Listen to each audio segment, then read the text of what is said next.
So those guys, when they get that fucking Nigerian prince email, they're like, this is it. This is my ticket out of here. They start fucking scraping up coins, putting quarters in rolls, bringing them to the bank. I believe in faith. Like if you're broke and you go put $2 on a picket ticket because there's a $175 billion, I believe in that. I believe in all that type of stuff, Joe. But that's the biggest scam in the world. What's that? The lottery. Well, I'm not talking, even when I was a kid, the numbers. It's 3 numbers. Yeah, you put $5, you win $2,500, okay? Mm-hmm. In those small, in the 70s and 60s in the black communities, the Spanish communities. Italian communities, that's a way of hope. Yeah. Your Sicilian grandmother wakes up one morning and says, oh, my God, I had a dream about peppers. Yeah. Okay? Peppers. And all of a sudden your her grandmother yells, Peppers, that's 68. Yeah. And all of a sudden you're like, put a prefix on it, 568. And, this is your trip to Italy. Mm-hmm. This is your chance to buy your son a car. It's like that little faith that you have. Mm-hmm. But it's something that you have a chance at. It's fun, too. It's fun, The problem is the same thing as the problem with drinking, the same thing as the problem with everything else, is that people lose their fucking minds. It's an excess. And then it becomes everything. I told you about my grandmother, right? With the numbers? Yeah. Wasn't she a loan shark, too? She went to jail. My grandmother went to jail for 6 months because she wouldn't rat out the people that were running the numbers. Yeah. Wow. We'd go to visit Grandma. Where's Grandma? Grandma's visiting Aunt Josie. Like she was with Aunt Josie for 6 months. It was ridiculous. Yeah, she was knitting for the fucking guards in prison. She wouldn't rat. So they put her away for 6 months. For bookmaking. Yeah, so those immigrants, those people with dreams, I see that. But somebody just fucking calling you and going, hey, if you lend me $5 or a televangelist, whatever the fuck you're saying. Dog, I'm even like, I hate to say this in public, but I'm down on like fucking charities and shit.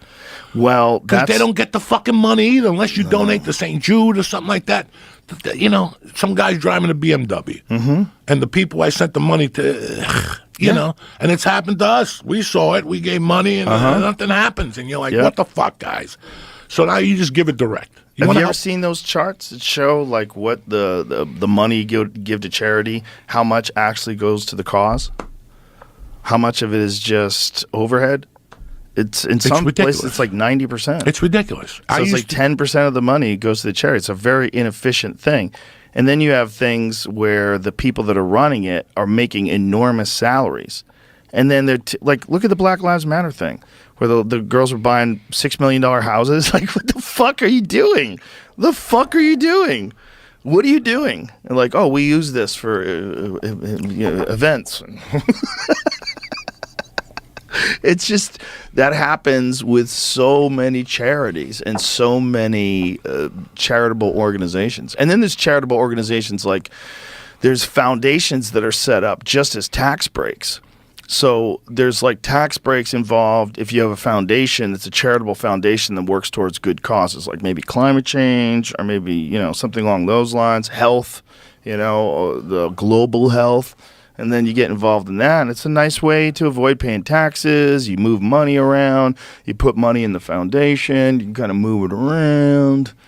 It's these guys that are involved in charitable organizations. The thought behind it is beautiful. Like, wouldn't it be great if people donated all this money to charity and we could fix a lot of things? But what you're really doing in a lot of ways is you're pumping up the business of these charities. And then they pump up their advertising revenue, they pump up their social media profile, their campaigns, their this, their that. And then they get co-opted. They get co-opted by companies, corporations, pharmaceutical companies, different mandates and narratives that they'd like to promote.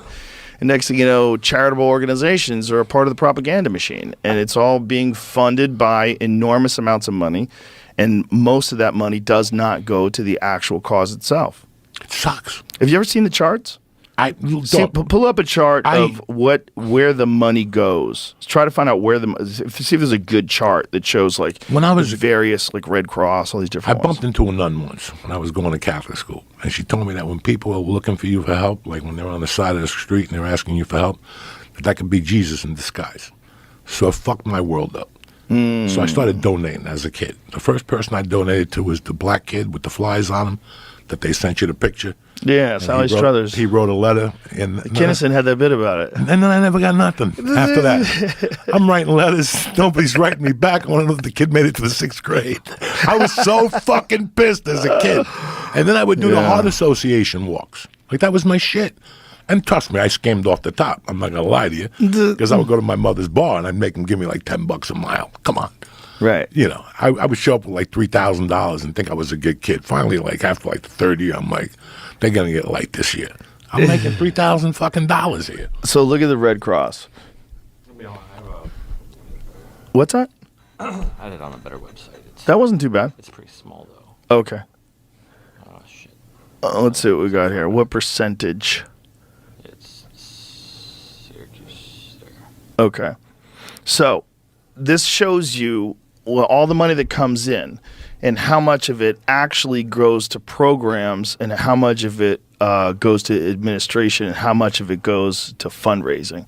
So Red Cross looks pretty fucking good. Red Cross shows it's like 90% of the money goes to programs. Only 3.5% goes to administrative and 6% goes to fundraising.